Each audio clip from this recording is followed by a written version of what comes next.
Topic चल रहा है इन्वेंट्री कंट्रोल में। तो जो हमारा फर्स्ट टॉपिक इन्वेंट्री कंट्रोल में रहता है उसमें हमने stock group, stock categories, multiple godowns, ये सब कुछ मैनेज किया। तो अभी हम उसी कड़ी के अंदर जो ट्रांजैक्शंस पोस्टिंग उसको कुछ बेटर तरीके से और कैसे मैनेज कर सकते हैं, कुछ स्पेशल केसेस रहते हैं। जैसे हमने आपको कहा था कि हम फॉल्टी मैनेजमेंट की बात करेंगे। फॉल्टी मैनेजमेंट के लिए मुझे फॉल्टी स्टॉक अलग से दिखाई दे जाए, उसके लिए आपको क्या करना है, आप एक गोडाउन क्रिएट कर लीजिए,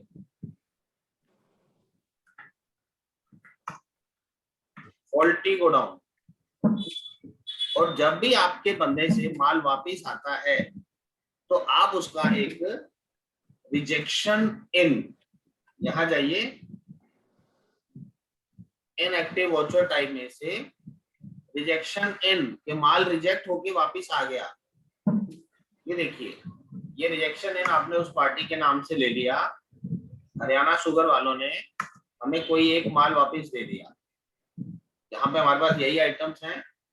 मान लीजिए हमारे ये व्हीट फ्लोर अच्छा नहीं निकला, इन्होंने हमारे को 10 बैग वापस कर दिए, ठीक है, और हमने 290 रुपए का बैग इनको दिया हुआ था। तो इस तरीके से ये यहाँ पे आपको फॉल्टी गोडाउन में रखना है। जब आप इसको रिसीव कर रहे हो तो गोडाउन को सावधानी से फॉल्टी गोडाउन में रख लीजिए।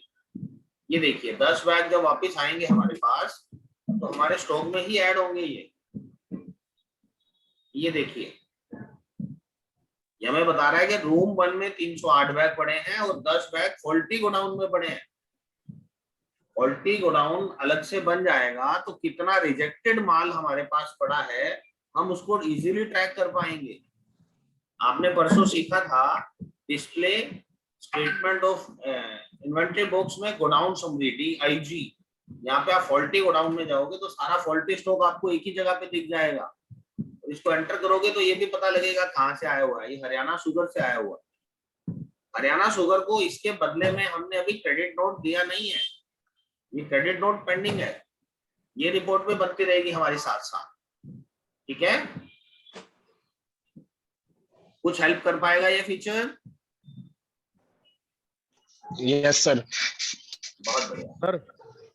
हाँ जी सर।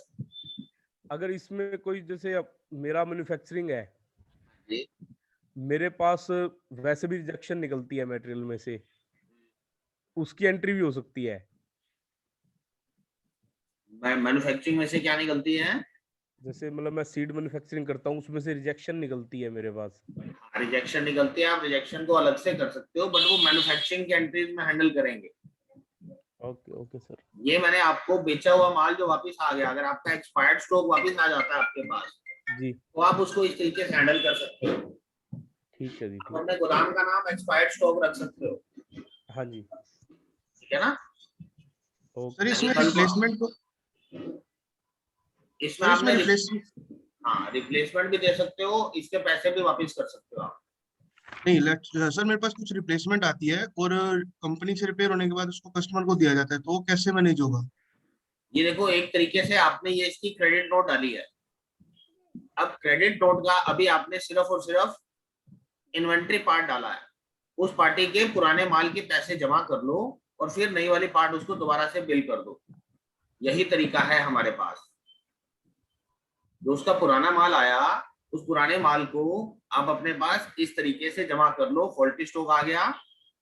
अब अगर ये फॉल्टी स्टॉक आपको कंपनी को भेजना है तो आप ये कंपनी को भी भेज सकते हो, चलान पे भेजना है चलान पे। और अगर आपको लगता है कि वो परचेज रिटर्न कर लेगी पार्टी तो आपके पास एक ऑप्शन होती है रिजेक्शन आउट। जैसे आपकी पार्टी आपको माल वापस करती है तो आप रिजेक्शन इन में जमा करते हो, और अगर आप अपने सप्लायर को भेजोगे तो आप रिजेक्शन आउट में भेजोगे। हमने रिजेक्ट करके आउट कर दिया, हमने अपने सप्लायर को माल वापस भेज दिया। सप्लायर हमें उसके बदले में डेबिट नोट भी दे सकता है और रिपेयर या रिप्लेस करके भी दे सकता है। समझ पा रहे हैं? सर ये कुछ सवाल नवीन जी का था। हाँ सर, कुछ कर मतलब डेमो टाइप हो जाए तो ठीक है सर। हाँ मैं आपको दिखाता हूँ। ये देखिए, ये हमने रिजेक्शन इन आई हमारे पास, हरियाणा शुगर की तरफ से, ठीक है। अभी हमने हरियाणा शुगर को कुछ भी माल वापस नहीं किया, इनका सामान हमने अपने पास फॉल्टी रख लिया। अब हमें क्या करना है, ये अपना माल अपने सप्लायर को वापस देना है। हमने भी ट्रेडिंग की थी, कहीं ना कहीं से आया था, ये हम यहाँ पे जाएंगे और अब हम रिजेक्शन आउट वाउचर डाल देंगे। ये देखिए, ये रिजेक्शन आउट वाउचर है। यस, ये हमने कन्हैया ट्रेडर से खरीदा हुआ था आटा, तो हम कन्हैया ट्रेडर को वापस करेंगे, ठीक है। बीट फ्लोर ट्रैकिंग नंबर 1 कौन से गोदाम से, फॉल्टी में 10 किलो पड़ा है, यहाँ भी पता लग रहा है 10 किलो पड़ा है, यहाँ से उठाओ 10 किलो वापस कर दो। इन्होंने हो सकता है 25 रुपए में दे रखा हो, हमने 290 में बेच रखा था ना आगे। ये 250 का कट्टा है, अच्छा 10 किलो ही लिया था क्या हमने, कोई बात नहीं, जो भी रेट है उस हिसाब से देख लेंगे आप। इस तरीके से अब मेरा माल कन्हैया ट्रेडर के पास वापस चला गया। अब मैं अगर अपना फॉल्टी गोडाउन स्टॉक देखूंगा तो वो खाली दिखाई दे रहा है। अभी खाली के अंदर मैं जाके F12 करके मैं इसको बोलूंगा कि वो जो जीरो वैल्यू है वो भी मुझे दिखाओ। वो जीरो वैल्यू में ये फ्लोर आ गया, ये कहाँ से आया और कहाँ गया, हरियाणा शुगर से आया था 10 किलो और कन्हैया ट्रेडर को 10 किलो चला गया। अभी दोनों की तरफ से मेरे पास बिल आने बाकी हैं। मैंने हरियाणा शुगर को अभी तक क्रेडिट नोट नहीं दिया और ना ही कन्हैया ट्रेडर ने मुझे दिया है।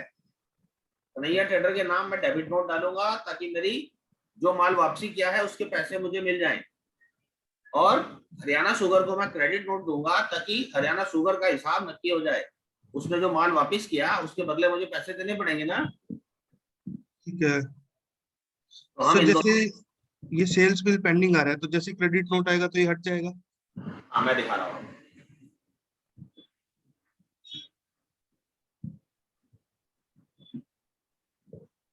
जब आप इन्वेंट्री को रिजेक्ट करके भेज रहे हो तो टैली के पास एक रिपोर्ट बनती है, डिस्प्ले में जाके आप देखिए,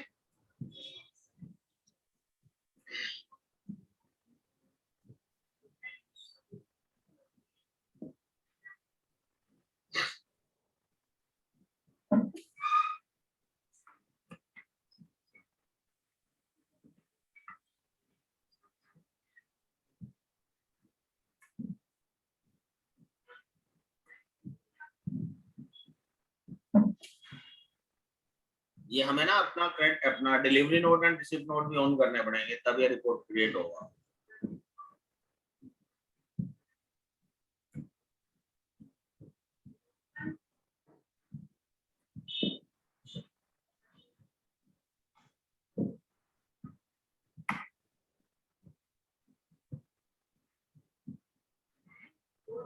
ये देखिए सेल बिल पेंडिंग, और अगर हम रिसिप्ट नोट ऑन कर देंगे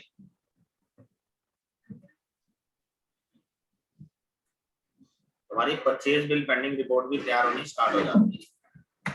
display statement of inventory, sale bill pending and purchase bill pending. ये सेल बिल पेंडिंग में दिखा रहा है कि अभी आपने हरियाणा शुगर का माल तो डिलीवर हो गया है बट अभी इसको बिल नहीं दिया, अकाउंटिंग डॉक्यूमेंट नहीं दिया। अब अगर हम हरियाणा शुगर के खाते में जाके देखेंगे, ये देखो कहीं भी हमें दिखाई नहीं दे रहा कि इसका कोई माल वापसी भी आया हुआ है, ठीक है। वो जो माल वापसी आया हुआ है वो हमें कैसे हैंडल करना है, वो सेल बिल पेंडिंग में हरियाणा शुगर दिखा रहा है ना, वाउचर्स में जाइए, यहाँ पे इसका क्रेडिट नोट रेज कीजिए, एज इनवॉइस डालेंगे हम इसको, चेंज मोड में एज आइटम इनवॉइस।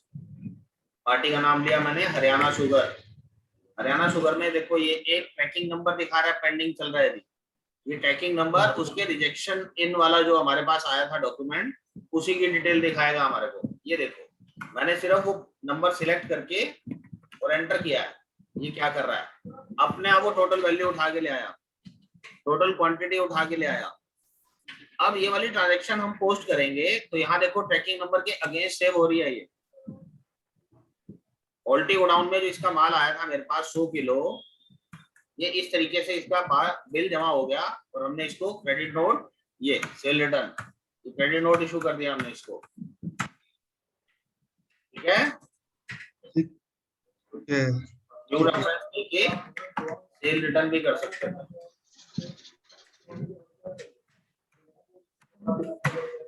ओके, और ऐसे ही अगर हमारे सप्लायर का, जैसे कन्हैया ट्रेडर को हमने माल वापस किया हुआ है, ये कन्हैया के खाते में भी कहीं नहीं दिखा रहे वो कि हम इनको माल वापस दे चुके हैं। ठीक है, तो अब हमें क्या करना है, पहले हरियाणा शुगर देख लो उसमें एंट्री आई कि नहीं। ये 2900 जमा हो गए उनके हमारे पास। जो माल वापस दिया था वो पहले हमने फॉल्टी गोडाउन में रखा, फॉल्टी गोडाउन से कन्हैया ट्रेडर को भेज दिया। फॉल्टी गोडाउन में इस समय कुछ भी नहीं है मेरे पास। अब हरियाणा शुगर को मैं उनके माल वापस किए हुए का क्रेडिट नोट दे चुका हूँ। अब मुझे अतुल जी से, कन्हैया ट्रेडर से उसका डेबिट नोट चाहिए जो मैंने इनको माल वापस किया है। तो मैं यहाँ जाके डेबिट नोट की एंट्री पोस्ट करूंगा। कन्हैया ट्रेडर्स, कन्हैया ट्रेडर पे जैसे ही हम क्लिक करते हैं यहाँ पे इनका भी ट्रैकिंग नंबर दिखाई दे रहा है। ये ट्रैकिंग नंबर सिलेक्ट करके जैसे ही हम जाते हैं, ये लीजिए, ये ऑटोमेटिक आ गया कि आपने फॉल्टी गोडाउन से इनको 10 किलो माल डिलीवर किया हुआ था। अब जैसे ही आप इस ट्रांजेक्शन को सेव करोगे, ये भी हमने भी सेल रिटर्न की है। ये लीजिए, आप इसका कोई भी रेफरेंस दे सकते हो, कुछ भी कर सकते हैं। अब जाके देखिए आप कन्हैया ट्रेडर का खाता, ये माल आपने इनसे वापस देके अब पैसे आपके खाते में जमा हो गए। आपका बैलेंस 2500 रुपए से कम हो गया है, हम पार्टी को डेबिट कर चुके हैं। राइट, ठीक है सर। ठीक है सर। स्टॉक्स की मैनेजमेंट इस तरीके से कर पाएंगे। अब क्या करें, हमारे पास अगर कोई स्टॉक खराब पड़ा है,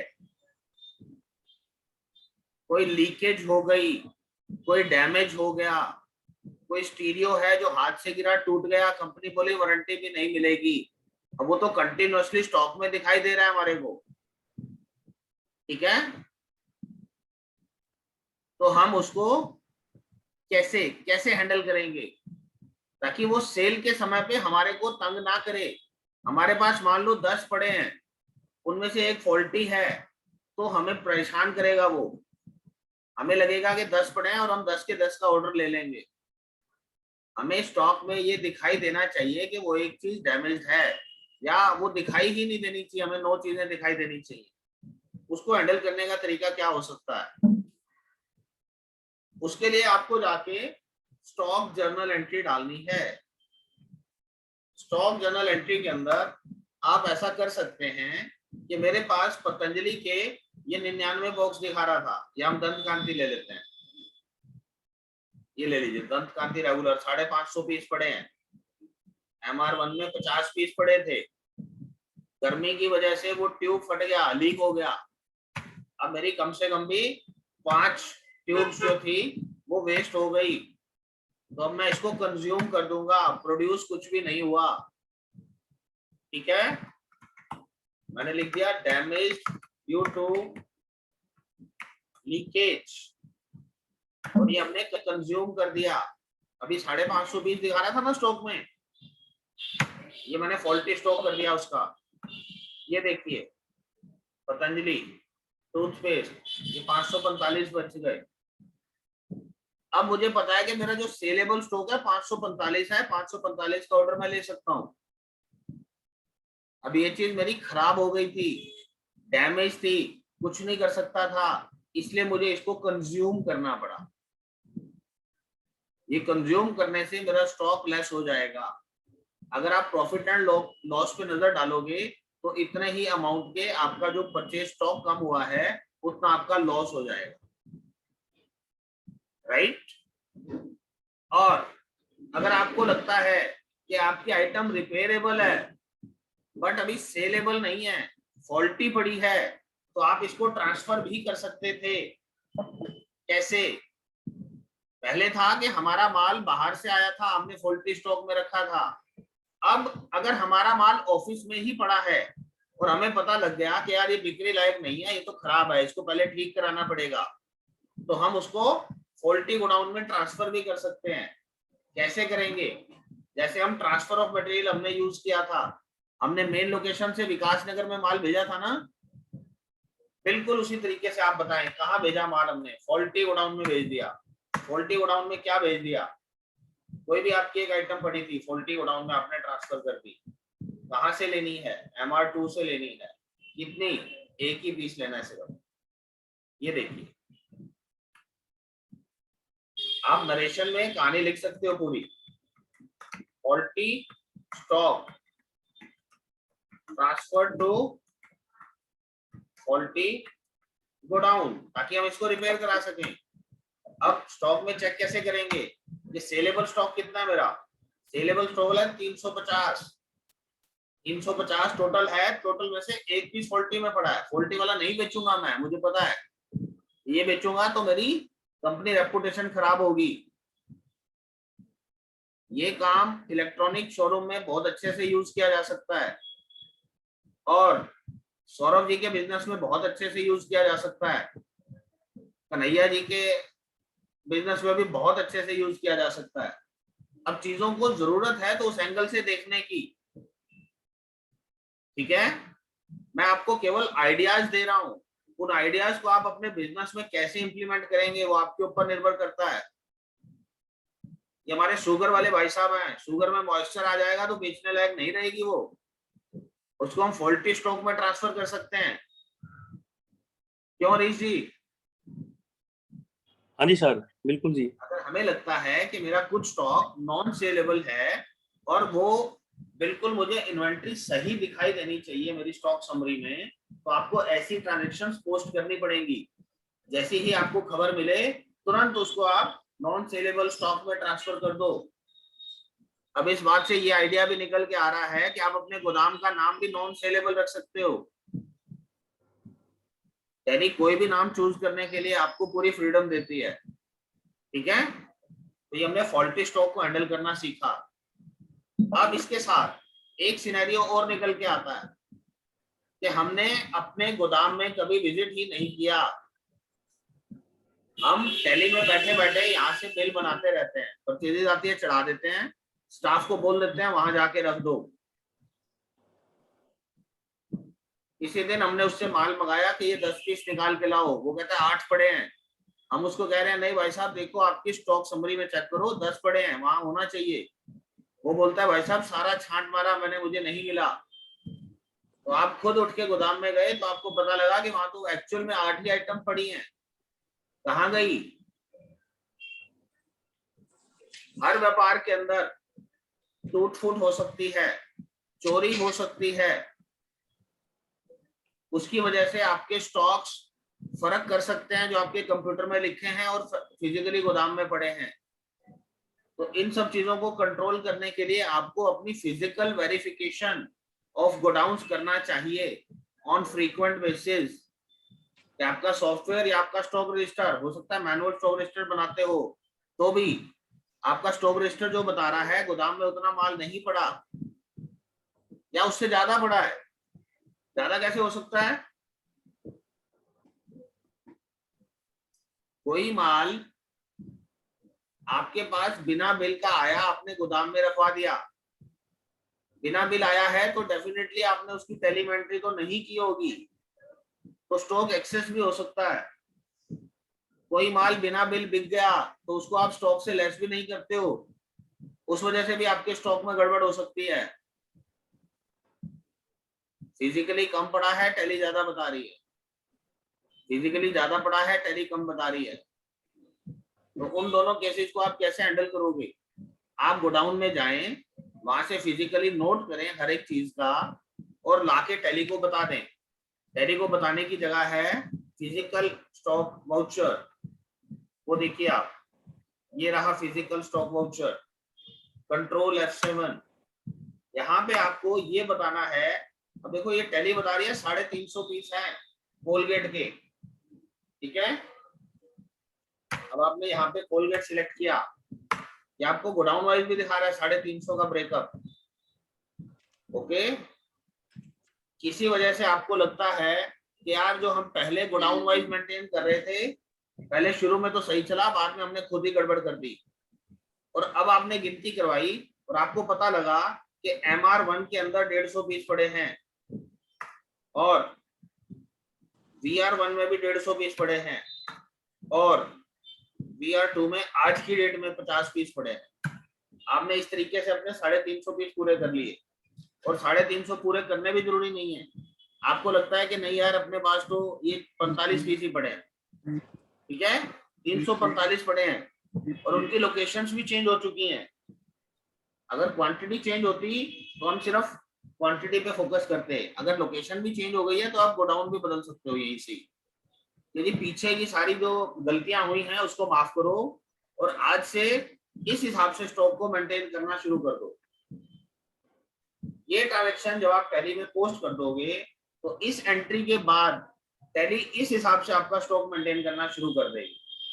ये देखिए मैं इस एंट्री को सेव करके दिखा रहा हूँ आपको। अब हम स्टॉक समरी में जाके चेक करते हैं तो कोलगेट के हमारे पास ये देखिए VR1, VR2 और MR1 हमने 345 पीस बताए थे। हमने इन दो गोडाउन को चेंज नहीं किया। चेंज नहीं किया का मतलब हम इनको ये बता रहे हैं कि उसमें कितना माल पड़ा है। अगर यहाँ पे नहीं था तो हमें क्या करना चाहिए था, हमें यहाँ पे जाके जो फिजिकल स्टॉक वाउचर डाला है MR1 में तो इतना है और MR2 में आपका नील पड़ा है तो 0 छोड़ो, यहाँ पे फॉल्टी गोडाउन भी नील पड़ा है, कुछ नहीं है वहां पे, राइट। आपको इस तरीके से सेव करना चाहिए। तो इसके बाद वो उसको MR2 और फॉल्टी को खाली कर देगा, यानी वहां पे माल नहीं है। फिर देखिए स्टॉक समरी 345 पीस कहाँ, फॉल्टी में कुछ नहीं, MR1 में 150, MR2 खाली, VR1 150, VR2 45। तो आज से हम अपनी पकड़ बना लेते हैं। अगर पीछे हम नहीं मैनेज कर पाए चीजों को ढंग से तो आप अगर आज भी स्टेप उठाते हुए पीछे की गड़बड़ियों को खत्म करते हुए आपने आज ही एक्शन लिया और आज फिजिकली काउंटिंग करके टैली को बता दिया तो वो आज के हिसाब से सही मेंटेन होना शुरू हो गया। पीछे की गड़बड़ियां भूल जाओ, पीछे फायदा हुआ नुकसान हुआ भूल जाओ, आज के बाद नुकसान नहीं होने देंगे। अगर हम ये डिसाइड करके भी इस टाइप की ट्रांजैक्शंस पोस्ट कर दें तो हमारी स्टॉक हमारे कंट्रोल में आ सकते हैं, राइट। Right sir. बहुत अच्छे, आगे प्रोसीड करें। हाँ जी, सभी की सहमति है आगे बढ़ने के लिए या जी sir. Yes sir. Yes sir.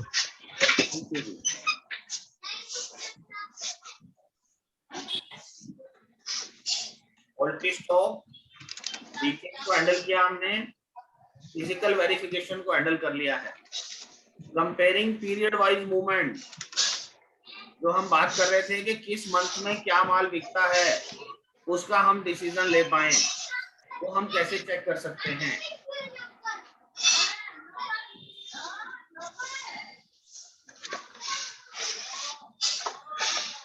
ये स्टॉक समरी सभी लोग देखते हैं और पिछले कई सालों से देख रहे होंगे। आज हम इस स्टॉक समरी का एक नया स्वरूप देखेंगे। क्लोजिंग स्टॉक हम सभी देखते हैं। अब इसी के ऊपर आप F12 कर दीजिए, हो गया। F12 करने के बाद आप यहाँ देखिए आपको ऑप्शन देता है ओपनिंग बैलेंस क्या था, इनवर्ड क्या आया, आउटवर्ड क्या गया, ये सब बताएं। हर एक आइटम की आपके पास कंप्लीट जानकारी आ गई। जो पीरियड आपने सिलेक्ट किया हुआ है उस पीरियड में आपने क्या क्या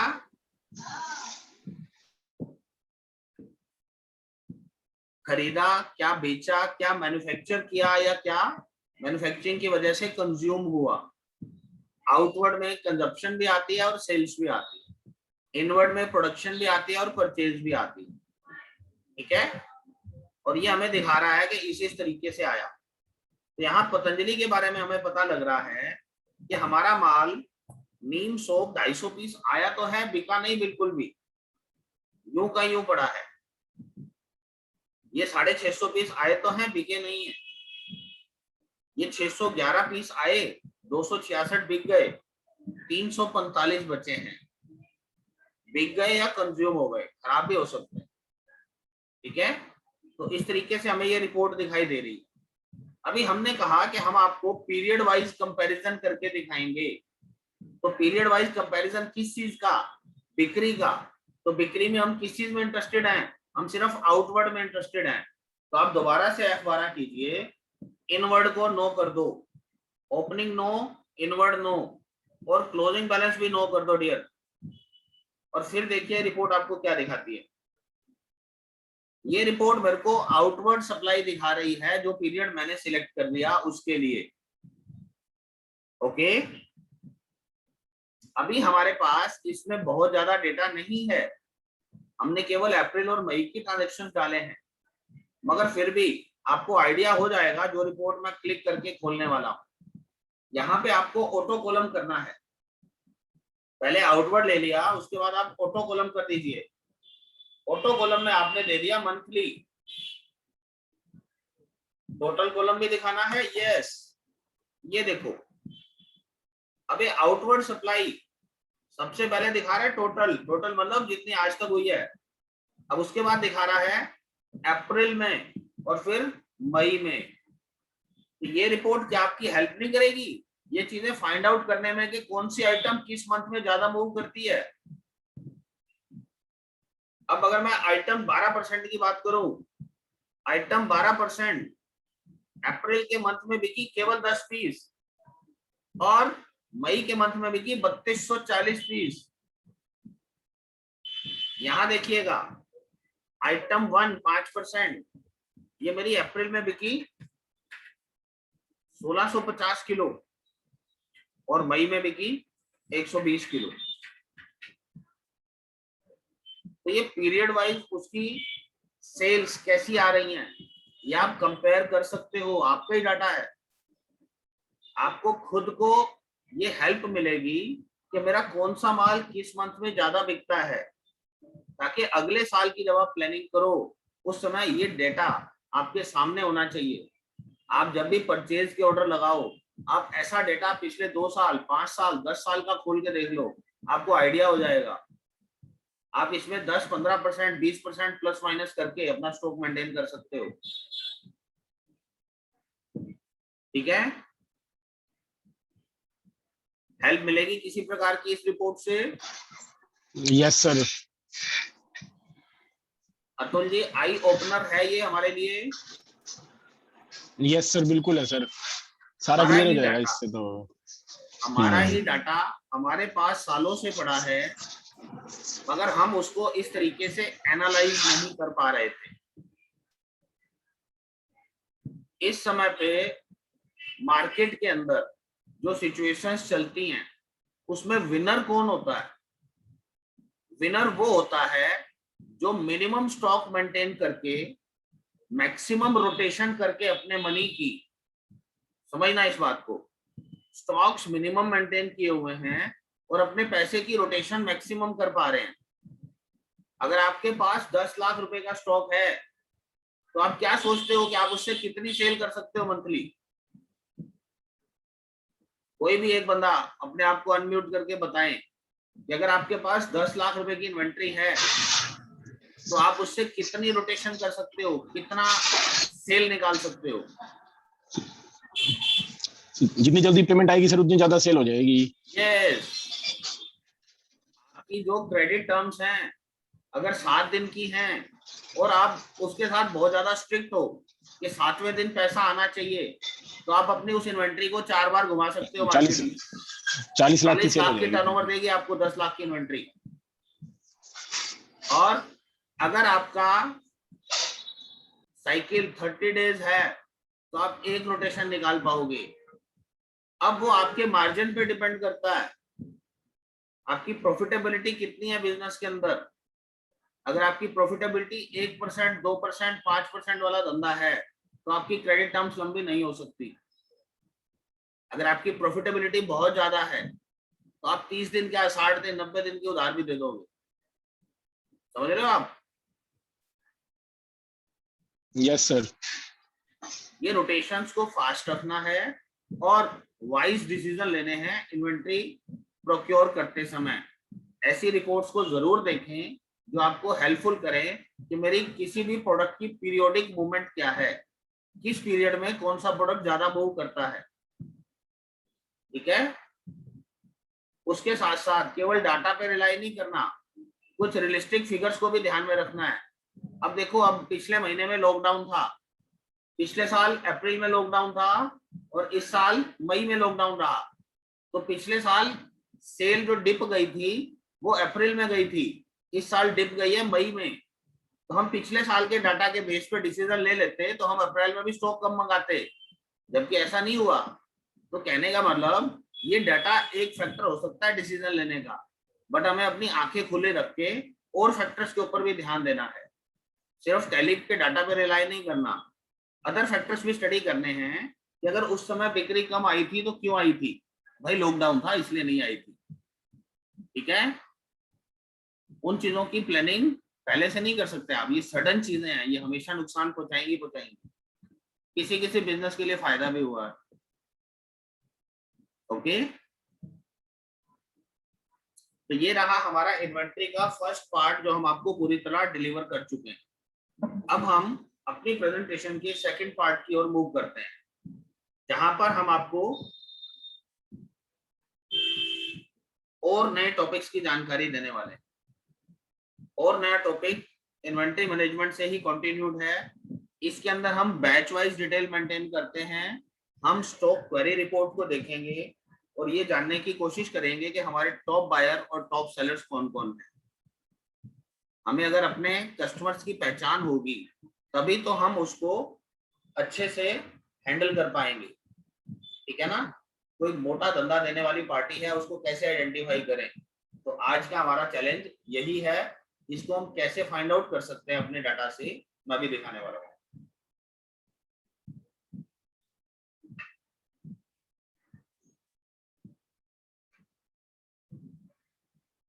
जितने भी लोग फूड प्रोडक्ट्स में डील करते हैं, फूड प्रोडक्ट्स के साथ साथ जो पेस्टिसाइड्स में या मेडिसिन में डील कर रहे हैं, उसके अंदर हमारे पास हर प्रोडक्ट की एक एक्सपायरी डेट होती है।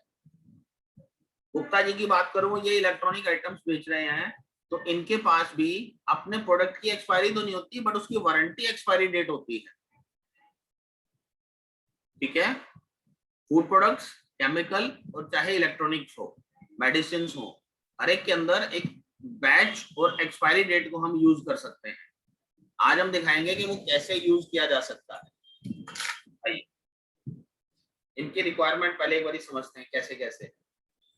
मेंटेन पेरिशेबल गुड्स और stock items with limited shelf life. जिनकी शेल्फ लाइफ लिमिटेड है, जैसे कि अब अतुल जी गेहूं बेच रहे हैं या शुगर वाले शुगर बेच रहे हैं, उसकी अनलिमिटेड लाइफ तो नहीं है ना। एक फिक्स टाइम तक हमें उस प्रोडक्ट को कंज्यूम करना होगा। ठीक है, दवाइयां हैं, उनको भी हमें फिक्स टाइम में कंज्यूम करना होगा। सीड्स इन्होंने बनाए अपने बंसल जी ने, उनकी भी कोई ना कोई एक एक्सपायरी, कोई ना कोई एक केमिकल तो उस पर कोटेड होता ही होगा। या फिर पेस्टिसाइड्स की बात करें, पेस्टिसाइड्स की भी एक्सपायरी डेट्स रहती हैं, तो उनकी एक अपनी कैलकुलेटेड लाइफ है। Goods with manufacturing and expiry dates can be maintained using batches. Use batches for rate-wise categorization of stock item. उनके रेट के हिसाब से भी आप उसका बैच बना सकते हो। कई बार क्या होता है, स्टॉक आइटम सेम रहती है, उसके रेट दो हो जाते हैं। पुराना स्टॉक पड़ा है, 100 रुपए की शीशी है, आइटम का नाम नहीं बदला, आइटम वही है, बट उसका रेट चेंज होकर 120 रुपए आ गया। अब मेरे को कैसे पता लगेगा कि मैं 100 वाला बेच रहा हूँ या 120 वाला बेच रहा हूँ। ठीक है, तो हम उसके लिए भी बैचेस का यूज कर सकते हैं।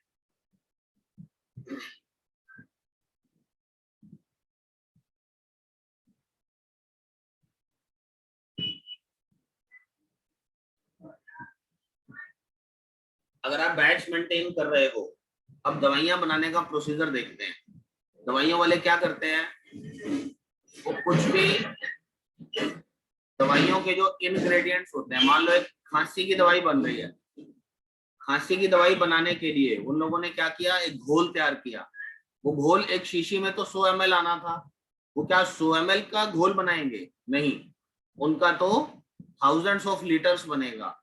थाउजेंड्स ऑफ लीटर्स के अंदर उन्होंने क्या क्या इंग्रेडिएंट्स मिलाए हैं, क्या क्या केमिकल्स मिलाए हैं, वो उस पूरे लॉट के लिए, उस पूरे बैच के लिए कॉमन होता है।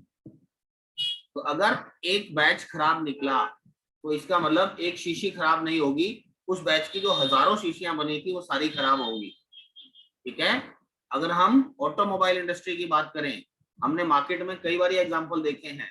टोयोटा वालों ने अपनी गाड़ियां वापस बुलाई डीलरशिप से, उन्होंने बोला 2018 से 2019 में जो गाड़ियां बिकी थी उन सबको वापस शोरूम में लाया जाए, क्योंकि उस लॉट के अंदर एक प्रॉब्लम डिटेक्ट की गई है कि हाई स्पीड के ऊपर उसका जो विंडो लॉक है वो काम नहीं करता, वो खुल सकता है एक्सीडेंट के अंदर। तो वो गाड़ियां वापस मंगा लेते हैं। वो कैसे आइडेंटिफाई करते हैं उन चीजों को? Batch wise. अगर एक मैगी बिक रही है, मैगी पे उसका बैच नंबर लिखा होता है। अब वो मैगी को बनाने के लिए जो आटा गूंथा गया, उस आटे गुथे हुए के अंदर कोई कमी निकली बाद में, कोई एक दो मैगी खा के कोई एक दो लोग बहुत ज्यादा बीमार पड़ गए, तो कंपनी क्या करेगी? उस लोट को ही वापस मंगा लेगी बाजार से, या फिर वार्निंग इशू करेगी कि जो लोग उस लोट को यूज कर रहे हैं वो उसको डैमेज कर रहे हैं, क्योंकि उसमें रिस्क है। ठीक है। ये चीजें तभी ट्रैकेबल हैं अगर वो बैच वाइज रिकॉर्ड मेंटेन होंगे कि किस लोट का माल था। ओके।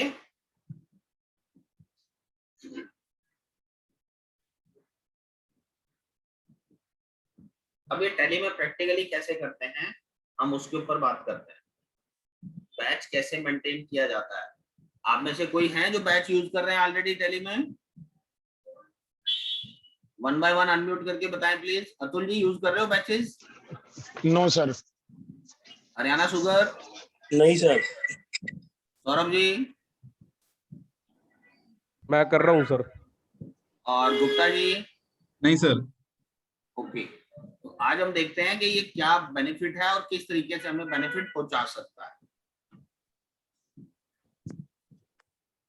जब आप स्टॉक आइटम क्रिएट करते हो, कोई भी स्टॉक आइटम है, ठीक है, मैं आपको दो तीन अलग अलग एग्जांपल लेके दिखा देता हूँ। स्टॉक आइटम हम नहीं क्रिएट कर लेते हैं।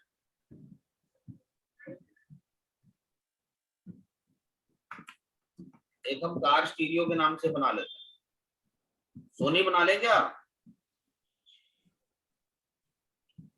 सोनी बना लीजिए। लो, ये सोनी का कार स्टीरियो आ गया हमारे पास। हमने ग्रुप नहीं बनाया हुआ तो हम इसको प्राइमरी में रख लेते हैं। कैटेगरी है हमारे पास और ये पीसीज में ही बिकता है। ठीक है। अब यहाँ पर हमारे पास बैचेस की ऑप्शन नहीं आई, तो हम यहाँ F11 करेंगे और एनेबल बैचेस करेंगे। अब हमें ये देखना है क्या हमारे आइटम की एक्सपायरी डेट भी होती है, तो हम मेंटेन करना चाहें तो कर सकते हैं। ये लीजिए, हमने यस कर दिया। वहां मेंटेन इन बैचेस यस करते ही F11 में यहाँ स्टॉक आइटम पे ऑप्शन आ गई मेंटेन इन बैचेस। सारी आइटमें जरूरी नहीं है कि बैच वाइज मेंटेन होती हो, तो इसलिए टैली आपको ऑप्शन देता है जिस जिस आइटम में आप अनेबल करना चाहते हो अनेबल कर सकते हो। अब इसके बाद वो पूछ रहा है कि आप इसको मैन्युफैक्चरिंग और एक्सपायरी डेट भी बतानी है। वो आपके बिजनेस की जैसी रिक्वायरमेंट हो वो आप बता सकते हो। ठीक है। और नहीं यूज करना चाहते तो आप अभी स्किप भी कर सकते हो। मैं एक बार इसको स्किप कर रहा हूँ। हमने एक संजय जी, आइटम, ये हमारी वाली जो कार स्टीरियो की आइटम होती है ना, उसमें यही होती है, मैन्युफैक्चरिंग और एक्सपायरी डेट होती है वारंटी की, मतलब ओके। वैसे एक्सपायरी नहीं होती। हाँ, मैं यस कर लेता हूँ सर। मैगी 10 रुपए वाला, मैगी 10 रुपए वाले के अंदर हम फूड प्रोडक्ट्स बेच रहे हैं। ठीक है। ये लीजिए, हमने एक कैटेगरी बना ली फूड प्रोडक्ट्स, और इसको भी हमने पीसीज के अंदर ही खरीदना बेचना है। इसका भी हमने बैच एनेबल कर दिया, डेट ऑफ मैन्युफैक्चरिंग एक्सपायरी कर ली। ठीक है। इसके साथ एक कोई और दवाई बनानी है, दवाई बना लीजिए। ठीक है जी। बंसल जी, आप बताएं कोई पेस्टिसाइड का नाम बता दो। कुछ भी ले लो सर। जी। पेस्टिसाइड रेड किल ले लो, एल्फिल, रेड किल। अच्छा रेड किल, ओके, रेड किल 50 ग्राम की पैकिंग,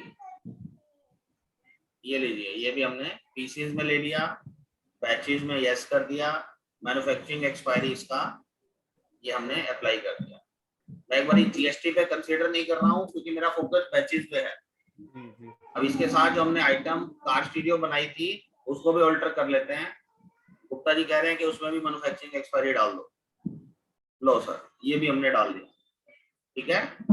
अब क्या होगा, जब आप अपनी आइटम परचेज करोगे, परचेज की एंट्री डालोगे, आपके सप्लायर से आपको माल आया, आपने बिल नंबर सिलेक्ट किया, आपका कोई भी सप्लायर था, सप्लायर रेगुलर हरियाणा वाले सप्लायर से माल खरीद लिया, हम उससे मान लीजिए कार स्टीरियो ही खरीदते हैं, हमने उसको कहा मुझे मेन गोदाम में इस बैच का माल मिला, उसमें देखो सीरियल नंबर लिखे रहते हैं, ठीक है सर, इस सीरियल नंबर का एक पीस आएगा। मेडिसिन मार्केट के अंदर या फूड प्रोडक्ट्स के अंदर सैकड़ों आइटम्स का लोड एक हो सकता है, बट इलेक्ट्रॉनिक आइटम्स के अंदर हर आइटम का सीरियल नंबर अलग होता है, किन्हीं भी दो आइटम का सीरियल नंबर सेम नहीं मिलेगा आपको। गुप्ता जी ये ध्यान रखने वाली बात है, ये आप सीरियल नंबर डालेंगे और उसकी क्वांटिटी एक ही रहने वाली है, उस स्टीरियो का जो आप नंबर डालोगे सीरियल नंबर वो यूनिक होगा। आपने कहा ये 5500 रुपए वाला स्टीरियो है, ये 31 मई 21 को बना है और इसकी एक्सपायरी हो जाएगी 30/4/22 को, ठीक है। ये आपने कार स्टीरियो खरीद लिया।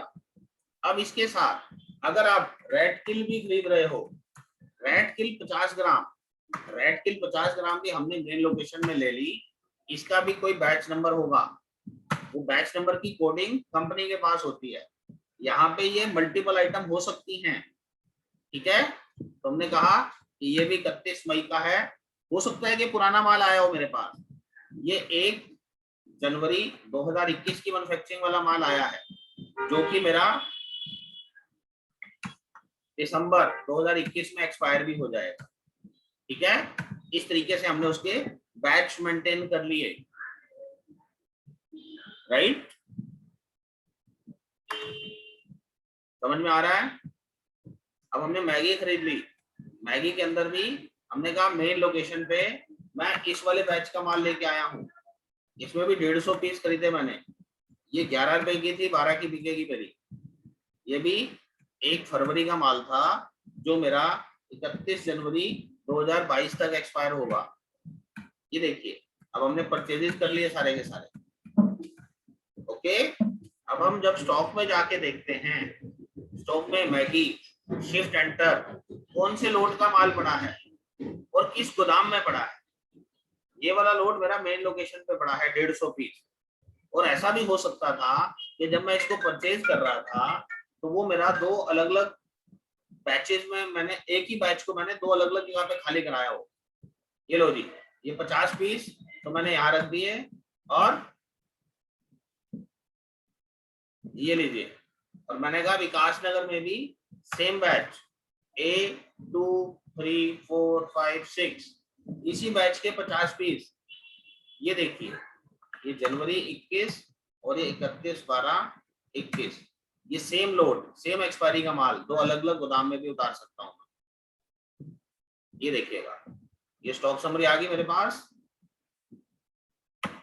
इस स्टॉक समरी में हम मैगी, रेड किल और स्टीरियो, इन तीनों को देखो जरा, स्टीरियो का एक ही पीस होगा एक बैच में। अब इसी को हम स्टीरियोज बढ़ा लेते हैं एक बार, कार स्टीरियो 1 पीस है, इसको मैं 2 पीस कर लेता हूँ, एक पीस इसका लोड नंबर ये है और दूसरे वाले का लोड नंबर ये कुछ भी है, सीरियल नंबर ये हो सकता है, ठीक है। ये 31/3 का माल था और 28 फरवरी 22 को एक्सपायर हो जाएगा।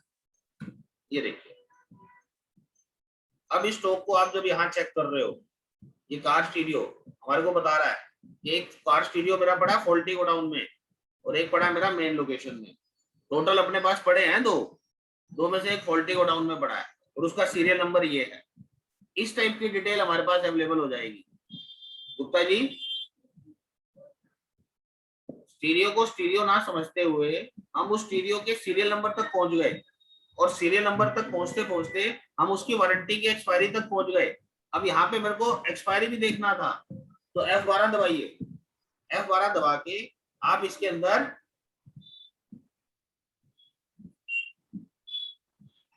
बैच वाइज डिटेल्स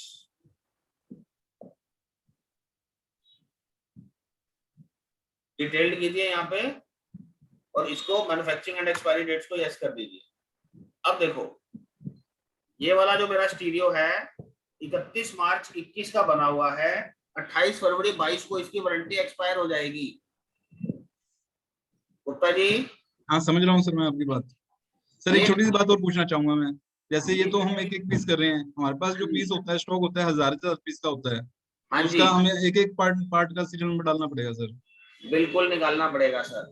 सर एक छोटी सी बात कोई हमारे सुनने में आई थी, कंपनी के पास सॉफ्टवेयर है, कहते हैं कोई टूल आता है जो बिल आता है जैसे एसटीज, वो बिल हम उसको स्कैन करके मतलब सीधा बिल एंटर हो जाता है टैली के अंदर, ऐसा कोई टूल स्कैन आता है करके क्या? एंटर नहीं कर सकते, टूल आते हैं एक्सेल से टैली में इंपोर्ट करने के लिए।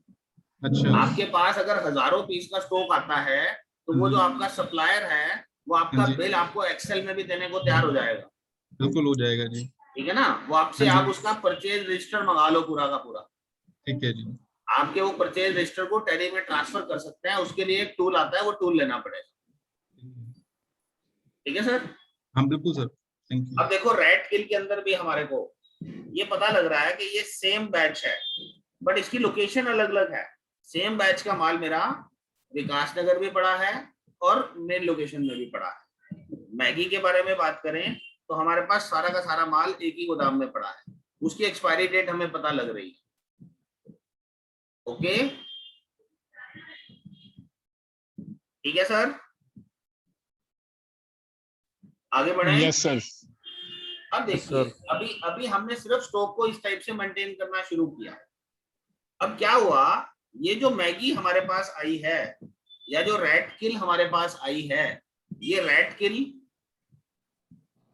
एमआरपी 50 रुपए था। ठीक है, एमआरपी 50 रुपए था। अब हमारे पास नया स्टॉक आ गया जिसमें एमआरपी बदल के आ गए, तो अब हम क्या करेंगे। अब देखो हम परचेज करते हैं, हमने परचेज किया, ये बिल नंबर जो भी था, सप्लायर जो भी था, कोई फर्क नहीं पड़ रहा। हम ये भी ध्यान नहीं दे रहे कि हम कौन से सप्लायर से क्या खरीद रहे हैं, ये देखिएगा। अब यहाँ पे क्या हुआ, ये इसका बैच नंबर है, अगर अब की बारी एमआरपी आ गया 55 रुपए, आप इसके बैच में लिख दो एमआरपी 55, क्वांटिटी 145 पीस और खरीद लिया हमने। इसमें एक्सपायरी बताना है आपको 30 अप्रैल 22 की, ये सेव किया आपने। अब स्टॉक में आके देखो कि मेरे पास जो रेड किल पड़ा है, रेड किल एमआरपी 55 वाला कितना पड़ा है, जिस पे मैं मेंशन नहीं कर रहा हूं इसका मतलब वो पुराना स्टॉक है। आप ये चेक कर पाओगे कि किस एमआरपी का माल पड़ा है आपके पास, आप उसी हिसाब से आप उसको बेच पाओगे। ओके, समझ रहे हो आप। Yes sir. अगर एक ही आइटम मल्टीपल रेट्स की कॉस्टिंग में हमारे पास आ जाती है और हम चाहते हैं कि हम उसको उसी तरीके से प्रॉफिट में बेचें, तो हम इसको बैच में मेंटेन कर सकते हैं। ठीक है, अब वो चाहे इलेक्ट्रॉनिक आइटम है, चाहे वो पेस्टिसाइड है, और चाहे वो फूड प्रोडक्ट है, और चाहे वो किसी भी प्रकार की मेडिसिन है, उसको इस तरीके से हैंडल किया जा सकता है। ठीक है जी। अब देखिए गुप्ता जी के पास एक समस्या रहती है कि यार ये तो चलो ठीक है जो स्टॉक पड़ा हुआ है, अब एक कस्टमर मेरे पास पुराना स्टीरियो उठा के ले आया और वो बोलता है भाई साहब वारंटी में है, मैं वो कैसे चेक करूंगा कि वारंटी में है या नहीं है गुप्ता जी, प्रैक्टिकल प्रॉब्लम।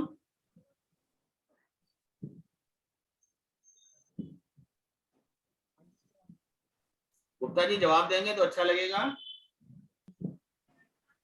बिल्कुल ये प्रॉब्लम रहती है भैया हमें संजय जी। बिल्कुल रहती है। तो और देखिए हमने उसकी बिक्री करनी है पहले, ये आइटम की हम बिक्री कर रहे हैं। कोई कस्टमर कैश में ही ले गया मेरे से, नाम भी नहीं बता के गया, कोई बात, वो मेरे से ले गया कार स्टीरियो। कार स्टीरियो जब मैं बेचने जाऊंगा तो देखो मुझे दिखा रहा है कि एक फॉल्टी में पड़ा है, एक मेन में पड़ा है। मैं कौन सा बेचूंगा? मैं मेन वाला बेचूंगा, फॉल्टी वाला नहीं बेचूंगा। मुझे पता है वो गड़बड़ है। मेन लोकेशन पे कौन से बैच के पड़े हैं सिर्फ वही बेचने देगा मुझे। ये दिखा रहा है कि कौन से सीरियल नंबर का बेच रहे हो। ये देखिए मैंने कहा कि हाँ जी एक पीस ये वाला बेच दिया, 5500 का आया था, मैंने 8500 का बेच दिया। अपने आप उसकी एक्सपायरी डेट उसके ऊपर लिखी आ रही है, ठीक है। ये देखिए अब हमारे पास ये स्टॉक हो गया नील। अब ये बिक्री हमारी हुई मान लो 30 सितंबर को। 30 सितंबर को जब उस पार्टी को बिल दिया गया, उसके ऊपर उसको कह के दिया गया, ये देखो कि भाई साहब ये आइटम तो 10,000 की है, मगर क्योंकि इसकी वारंटी 30 अप्रैल को खत्म हो जाएगी, हम आपको 8,500 में दे देंगे।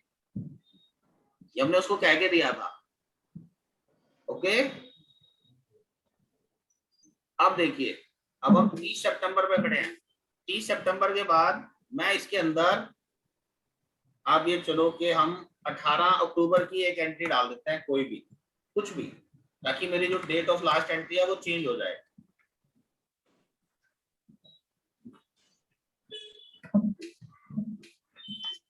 जब हम टैली खोलेंगे तो डेट ऑफ लास्ट एंट्री हमें ये दिखेगी। अब 18 अक्टूबर को हमारे पास वो कस्टमर आता है कि ये वारंटी में है। अब हमें क्या पता वारंटी में है कि नहीं है। अब उसका स्टीरियो हमारे हाथ में है, उसके पीछे उसका सीरियल नंबर लिखा हुआ है, वो हमारे हाथ में है। अब हम स्टॉक समरी में जाके देख रहे हैं तो यहाँ से तो हमें नहीं पता लग रहा कि क्या करना है भाई। ये तो जो करंट स्टॉक पड़ा है उसके बारे में बताएगा। अब जैसे गुप्ता जी कह रहे हैं हजारों पीस आते हैं, हजारों बिक जाते हैं, तो एक सीरियल नंबर कैसे ढूंढेंगे? उस सीरियल नंबर को ढूंढने का तरीका क्या है, अभी हम वो देखते हैं।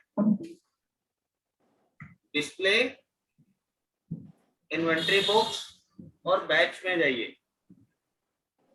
अब वो क्या आइटम है? कार स्टीरियो है।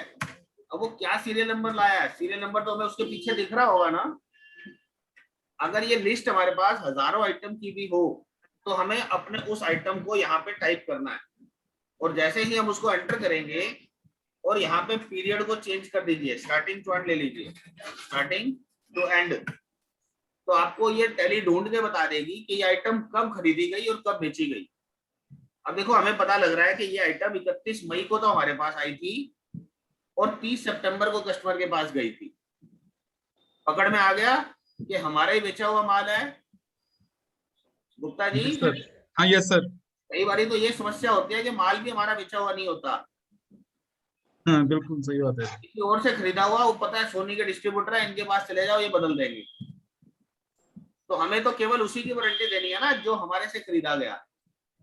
तो हम इस तरीके से अपने डाटा से ढूंढ पाएंगे कि हमने बेचा था और कब बेचा था, और कब बेचा था और उसकी वारंटी उसके बिल पे क्या लिखी हुई थी। ये सब डिटेल हमारे सामने आ गई। अब हमारा डिसीजन है कि हम उसको कैसे हैंडल करते हैं। टैली ने अपना काम कर दिया। टैली से हमें इतनी ही जानकारी चाहिए थी, ठीक है सर। ये सीरियल नंबर कब किसको बेचा गया और इसकी वारंटी कब तक है, और ये आज कब लेके आया है, ये वारंटी पीरियड में है या नहीं है, मैं इसको कैसे मैनेज करूं। Right right sir. ये रिपोर्ट हमारे लिए बहुत बढ़िया काम कर सकती है। राइट, ये देखिए अभी बैच वाइज कितने बैचेस हैं मेरे पास वो सारे दिखा दे। एस्केप कीजिए, डिस्प्ले,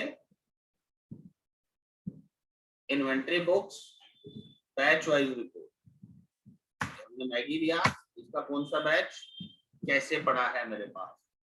अब यहाँ पर जब मैं बैच वाइज रिपोर्ट देखता हूँ तो मेरे पास ये F12 के अंदर भी वही सारे ऑप्शंस कि ये बैच कब खरीदा था मैंने, कब गया, कब कब आया, ये सब डिटेल मुझे दिखाई दे सकती है। ठीक है जी, है बेनिफिट। अब देखो यहीं पे इस रिपोर्ट के अंदर कंट्रोल जे एक्सेप्शन रिपोर्ट्स के अंदर हमारे पास एक ऑप्शन रहती है नेगेटिव बैचेस और एक्सपायर्ड बैचेस। नेगेटिव बैचेस क्या होता है? नेगेटिव बैचेस वो होता है कि जिस बैच की परचेज डाली नहीं, सेल काट दी, उन सीरियल नंबर्स का परचेज ही नहीं है हमारे पास, हमने सेल काट दिया, तो वो नेगेटिव बैचेस में दिखाई देगा। अभी तक हमने ऐसी कोई एंट्री नहीं डाली है इस आइटम के लिए, ठीक है। अब कंट्रोल जे करके हम एक्सपायर्ड बैचेस भी देख सकते हैं कि मेरे कौन कौन से बैच एक्सपायर हो चुके हैं। एक्सपायर्ड बैचेस, इस आइटम का अभी तक कोई भी बैच एक्सपायर्ड नहीं हुआ है, ठीक है। अब देखिए यहाँ टैली जो यूज कर रहे हैं उनको एक्सेप्शन रिपोर्ट्स के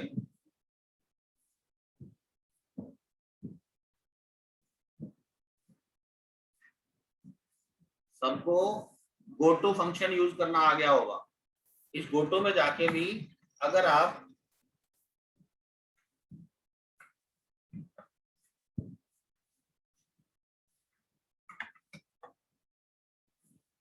बैच करते हो, बैच की समरी, बैच के वाउचर, किस चीज के बैचेस देखना चाहते हो आप, ऑल्ट जी शब्द टाइप करो बैच, ठीक है। आइटम्स विद नेगेटिव बैचेस आप सर्च कर सकते हो, किसी पर्टिकुलर आइटम के आप बैच की समरी देखना चाहते हो, बैच वाउचर, बताओ कौन से वाउचर देखने हैं। जो कॉस्ट कास्ट वीडियो में हम ढूंढ रहे थे वो बैच वाउचर ही ढूंढ रहे थे, या पीरियड चेंज करोगे तो आपके सामने आ जाएगा।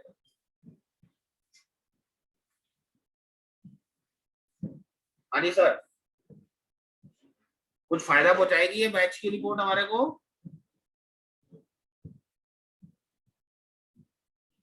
अतुल जी देखो, इसको अप्लाई करने के कई सारे तरीके हैं। हम इसको रेट के लिए अप्लाई कर सकते हैं, हम इसको एक्सपायरी डेट के लिए ट्राई कर सकते हैं, और हमने इसकी वारंटी मैनेजमेंट का एक एग्जांपल आपको दिखाया। अगर आप कोई वारंटी वाले प्रोडक्ट्स बेच रहे हो तो उसकी हैंडलिंग की जा सकती है, ठीक है। अब यहाँ पे हमारे पास एक रिपोर्ट हो रहा है, ये show profit. Gupta ji yes sir. एक बटन दबाओ और टैली से पूछ लो कि आपने इसमें कितना प्रॉफिट कमाया है। उस बैच की बात कर रहा है ये, उस सीरियल नंबर वाले को आपने कितने में खरीदा था, कितने में बेचा। ये ग्रोस प्रॉफिट आपका जो 35.29% दिखा रहा है, इसको नहीं पता कि आप उसको कितना और नुकसान कर चुके हो उसके लिए, वो खर्चे इसको नहीं दिखाई दे रहे हैं। ये तो सिर्फ आपकी परचेज कॉस्ट और सेल प्राइस दोनों को कंपेयर करके आपका प्रॉफिट बता रहा है कि आपने 3000 रुपए बचाए, ठीक है जी। तो उस हिसाब से आपकी प्रॉफिटेबिलिटी भी आपको 1 सेकंड में निकाल के दे सकता है। High profit. कोई दूसरे बैच में इच्छुक हो, यहाँ से बैच दबाओ और दूसरा बैच देख लो। मंथली रिपोर्ट, मंथली रिपोर्ट ये उन लोगों को हेल्प कर सकती है जो या तो मैन्युफैक्चरिंग में है या फिर पेस्टिसाइड फूड प्रोडक्ट्स की डीलिंग में है। ये उनको बैच के ऊपर मंथली रिपोर्ट दे रहा है कि इस पर्टिकुलर आइटम का ये वाला बैच किस महीने में कितना आया और कहां किस महीने में बिका। समझ रहे हो आप? ये रिपोर्ट काफी बेनिफिशियल साबित हो सकती है कि एक बैच का एक लोट का माल मेरे पास आया और मैंने उसको कितने समय में जाके कब कब कितना कितना बेचा। ओके सौरभ जी,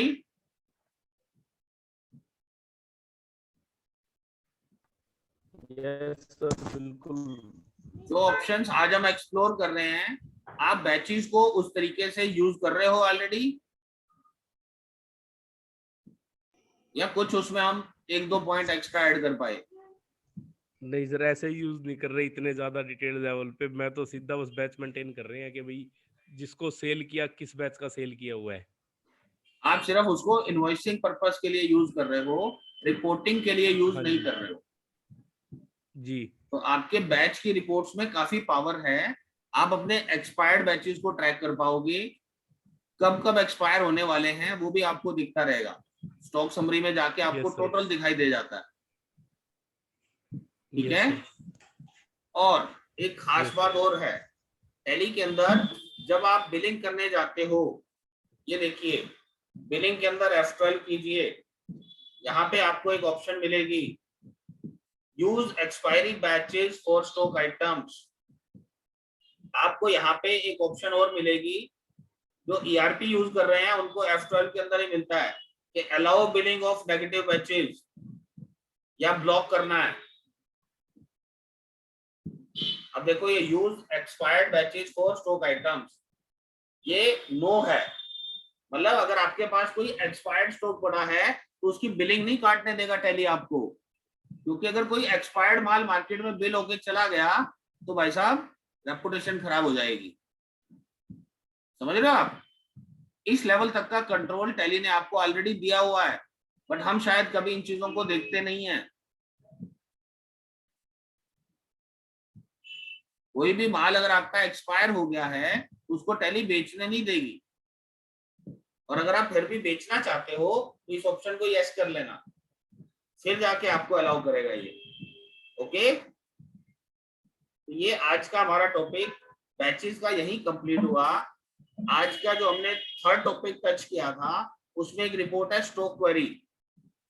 मैं जल्दबाजी में वो रिपोर्ट खत्म नहीं करना चाहूंगा, हम कल उस पर टाइम लगाएंगे। स्टॉक क्वेरी, उसी की मदद से हम अपने टॉप बायर और टॉप सेलर भी ढूंढ पाएंगे, ठीक है। तो कल की क्लास में हम शुरुआत उन्हीं दोनों टॉपिक से करेंगे, right sir. Okay sir. Okay sir. क्यों, आज को लेके कोई सवाल है किसी के मन में? हरीश जी? नहीं सर। अच्छे से समझ में आया? हाँ जी सर। प्रैक्टिस जरूर कीजिएगा सर, सभी लोग प्रैक्टिस करोगे तभी आप इन चीजों को मतलब अच्छे से समझ पाओगे, नहीं तो वो जस्ट एक जैसे अपने किताब Sure, पढ़ी हुई sir. है ना, वैसी वैसी कहानी बन के रह जाएगी। Okay, all the best, stay safe, stay healthy, okay sir. Bye.